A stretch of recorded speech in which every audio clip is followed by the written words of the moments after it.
എങ്ങനെയുണ്ടായിരുന്നു exam? Exam എങ്ങനെയുണ്ടായിരുന്നു? Easy ആയിരുന്നു. ക്വസ്റ്റ്യൻസ് ഒക്കെ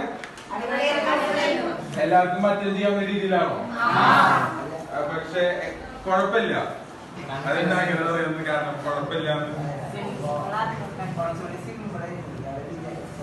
നിങ്ങൾ വിചാരിച്ചത്ര ഉണ്ടായിരുന്നു? സിമ്പിൾ ആയിരുന്നു. അങ്ങനെ ക്വസ്റ്റ്യൻസ് എല്ലാം കൺഫ്യൂസിംഗ്, പക്ഷെ വായിച്ച് മനസ്സിലാക്കി കഴിഞ്ഞാൽ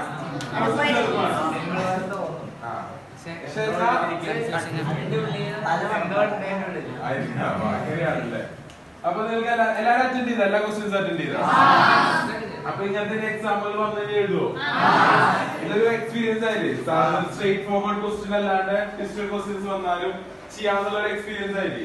ഇങ്ങനെയാണ് നാളെ നിങ്ങൾക്ക് ഒരു കമ്പനിയിൽ വർക്ക് വന്നാലും പ്രാക്ടിക്കൽ ആയിട്ടുള്ള കാര്യങ്ങൾ ഇങ്ങനെയാണ് വരുന്നത്. അപ്പൊ അതിന്റെ ഒരു എക്സ്പീരിയൻസ് ആയിരുന്നു ഇപ്പൊ നിങ്ങൾക്ക് കിട്ടിയത്. ഇപ്പൊ എല്ലാവരും നന്നായി എഴുതി വിചാരിക്കുന്നു. എല്ലാവർക്കും നല്ലൊരു 80% ഞാൻ പ്രതീക്ഷിക്കും. കേട്ടില്ലേ? അപ്പൊ താങ്ക് യു.